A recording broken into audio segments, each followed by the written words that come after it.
Hello, class 9 students. Welcome to your online classes. Today is exercise 7.3 question number 1 देखेंगे student. यहाँ पर आपको दे रखा है दो ट्राइंगल दे रखे हैं ABC और DBC, जैसा कि आप फिगर में देख पा रहे हैं। ये दोनों ही आइसोस्केल्स ट्राइंगल हैं, एक ही बेस BC पर है।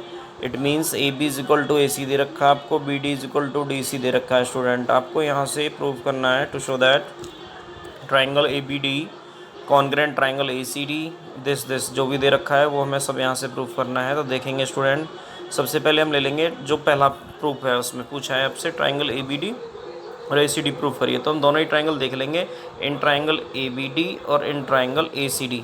इन दोनों ट्राइंगल्स के अंदर हम क्या देख पा रहे हैं, यहाँ से AB is equal to AC, ये हमें दे रखा है स्टूडेंट। यहाँ पर AB AC के इक्वल है तो हमने गिवन लिख दिया। दूसरा BD is equal to CD, ये भी दे रखा है यहाँ से, और जो AD है वो कॉमन आर्म है स्टूडेंट, जो कि यहाँ पर आप सामने देख पा रहे हैं, लिखा पड़ा है यहाँ पर ये सारा कुछ। तो इस हिसाब से ये जो ट्राइंगल है दोनों ABC और ट्राइंगल ABD और ट्राइंगल ACB, ये दोनों ट्राइंगल यहाँ से कॉन्ग्रेंट हो जाती हैं student by SSS rule, side rule से। नेक्स्ट देखेंगे स्टूडेंट, यदि ये दोनों ट्राइंगल कॉन्ग्रेंट हो गई हमारी तो क्या होगा, इनके जो करस्पॉन्डिंग पार्ट है वो इक्वल होंगे। तो ये एंगल 1 इज इक्वल टू 2 हो जाएगा स्टूडेंट। यहाँ से CPCT corresponding part of congruent triangles are equal. तो यहाँ से एक और चीज़ प्रूफ होती है स्टूडेंट, यहाँ पर लिखा हुआ है तीसरे उसमें जो AD लाइन है या AP जो लाइन है वो एंगल A को बाइसेक्ट करती है और एंगल D को।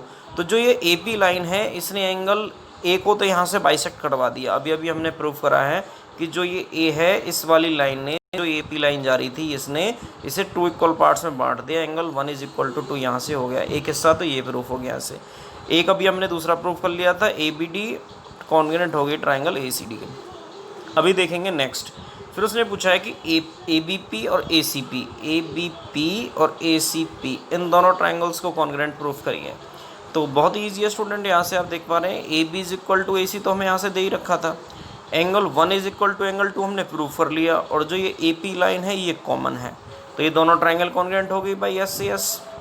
So triangle ABD congruent ABP congruent triangle ACP by SAS rule.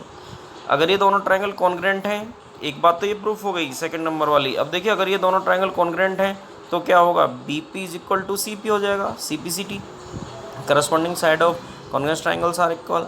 Corresponding part हो गए इसके, तो ये इक्वल हो गई आपस में। तो यहाँ से क्या हुआ हमारा, BP is equal to CP, यहाँ से ये बात प्रूफ हो गई। अब ये क्या है स्टूडेंट वो सुनिएगा। क्वेश्चन ने कहा फोर्थ पार्ट में फाइंड सो करिए AP perpendicular bisector of BC। जो AP है वो BC का परपेंडिकुलर बाइसेक्टर है।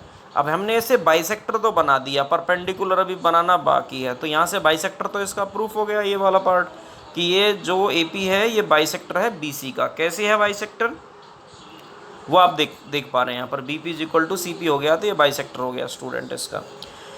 अभी देखेंगे जब ये दोनों ट्राइंगल कॉन्ग्रेंट हो गए हमारी ABP और ACP, जैसे ही हमारी ये कॉन्ग्रेंट हो गई स्टूडेंट तो क्या हुआ, एंगल APB एंगल APB और ACP ये दोनों एंगल यहाँ से इक्वल हो जाते हैं स्टूडेंट। क्यों इक्वल हो गए, CPCT करस्पॉन्डिंग एंगल है कॉन्ग्रेंट ट्राइंगल के, ये दोनों एंगल यहाँ से इक्वल हो गए। जब ये दोनों एंगल इक्वल है ऑल्सो ये दोनों लीनियर पेयर भी हैं, लीनियर पेयर का सम 180 होता है। तो हमने यहाँ से लिख दिया APB प्लस में APC इज इक्वल टू 180। अब ये दोनों आपस में इक्वल है तो हमने APB प्लस APB ही यहाँ से कर लिया, तो 2 टाइम हो गया APB। तो 2 time APB is equal to 180 हो गया। तो APB जो है एंगल यहाँ से आ गया स्टूडेंट 90 डिग्री का। और अगर ये 90 डिग्री का एंगल है स्टूडेंट तो क्या हो गया, ये जो ये AP लाइन है ये परपेंडिकुलर हो गई BC के ऊपर। तो इसकी ये बात भी प्रूफ हो गई, AP is perpendicular bisector of BC। Bisector अभी प्रूफ करा था, अब ये परपेंडिकुलर भी रह गया। अब ये सम पूरा कंप्लीट हो चुका है, बस इसमें एक हिस्सा और रह गया है कि जो AP है वो बाइसेक्ट करती है एंगल A को, ये तो हमने कर दिया, as well as angle D। ये जो D रह गया है ये और बाइसेक्ट करना है। इसका मतलब हमें यहाँ से प्रूफ करना है एंगल 3 इज इक्वल टू 4, ये और हमें यहाँ से प्रूफ करना है student angle 3 is equal to 4। तो कैसे करेंगे देखिएगा, आप लीजिए इन दोनों ट्राइंगल्स को, इन ट्राइंगल BPD और CPD, इन दोनों ट्राइंगल्स में आप क्या देखते हैं, यहाँ से BD is equal to CD दे रखा है आपको। दूसरा DP is equal to DP, ये कॉमन आर्म हो गई भाई, ये BD इसके इक्वल दे रखा था, DP कॉमन हो गई, और BP is equal to CP आपने अभी भी प्रूफ करा है। तो दोनों ट्राइंगल कॉन्ग्रेंट हो गई by side side side rule से। जब ये दोनों ट्रायंगल कॉन्ग्रुएंट हो गई तो इनके जो करस्पॉन्डिंग एंगल है वो भी इक्वल होंगे, तो एंगल 3 इज इक्वल टू 4 हो गया है ऐसे। तो अब यहाँ से प्रूफ हो गया जो AP है वो बाइसेक्ट करती है angle A as well as angle D। तो ये चारों के चारों पार्ट इसके जो थे वो सब कुछ यहाँ से प्रूफ हो चुका है स्टूडेंट। आई थिंक आपको समझ आ गया होगा अच्छे से। Okay, thank you.